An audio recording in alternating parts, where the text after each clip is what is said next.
আসসালামু আলাইকুম রহমতুল্লাহি বারাকাতুহু। তো বন্ধুরা, আমি একদম আছি মসজিদে কুবার ঠিক মিম্বরের সামনে, যেখানে ইমাম সাহেব নামাজ পড়ান। ঠিক সেখানেই আমি দাঁড়িয়ে আছি এখন। প্রচুর মানুষ এখানে এসছে, এখানে এসে নামাজ পড়ছে। হাদিসে আছে এখানে এসে যে 2 রাকাত নফল নামাজ পড়বে সে উমরা করার সমান সওয়াব পাবে। তো প্রচুর মানুষ আজকে এখানে এসছে, এসে আপন আপন সবাই ইবাদত করছে আজকে। তো আমি এখানে দাঁড়িয়ে আছি এখন মসজিদে কুবার ঠিক সামনেখানে। আর আমরা এসে প্রথমে 2 রাকাত নফল দাখিলা নামাজ পড়ার পরে 2 রাকাত নফল নামাজ পড়েছি। তারপরে আমরা যেহেতু সফরে আছি, কাসারের নামাজ পড়েছি জোহরের এবং আসরের একসঙ্গে।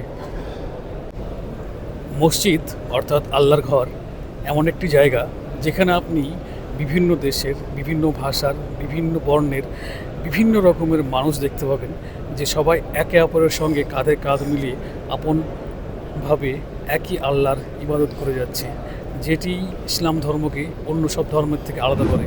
যেখানে না আছে কোনো জাতপাতের ভেদ, না আছে কোনো রকমের হানাহানি, না আছে কোনো রকমের মারকাটারি, না আছে কোনো রকমের অস্বচ্ছতা। একদম সম্পূর্ণ শান্তিরূপে আপন আপন ইবাদত করে যাচ্ছে এই আল্লাহর ঘরে এসে। এই জন্যই আমাদের ইসলাম ধর্মের নাম ইসলাম, যার অর্থ হলো শান্তির ধর্ম। তো সবাই আপন আপন ইবাদত করে যাচ্ছে আল্লাহর সামনে এসে শান্তিপূর্ণভাবে। কত সুন্দর এক দৃশ্য, যেখানে বিভিন্ন দেশের, সারা দুনিয়া থেকে মানুষ এসে এখানে আপন আপন ইবাদত করে যাচ্ছে, নামাজ পড়ছে, কালাম আদায় করছে, কেউ কোরআন পড়ছে, কেউ হাদিস পড়ছে, কেউ দোয়া করছে। বিভিন্ন রকমভাবে যে যেরকমভাবে পাচ্ছে আপন আপন সবাই তার ইবাদত করে যাচ্ছে, যেটি ইসলাম ধর্মকে অন্য সব ধর্ম থেকে আলাদা করে, যেখানে কোনো রকমের মানুষের মধ্যে ভেদাভেদ নেই। আর এই ধর্মের অনুসারী এবং এই ধর্মের একজন বান্দা হতে পেরে আমরা নিজেকে আল্লাহর কাছে শুকরিয়া জ্ঞাপন করি। এবং এটা আমাদের জন্য একটি অন্যতম পাওয়া যে আমরা মুসলিম ঘরে জন্মগ্রহণ করেছি। কিন্তু শুধু মুসলিম ঘরে জন্মগ্রহণ করলেই হবে না, সেই সাথে নবীজির দেখানো পথে এবং আল্লাহর বাণী কোরআনকে সাথে নিয়ে জীবনটাকে সাজিয়ে তুলতে হবে এবং সেই দিকেই এগোতে হবে।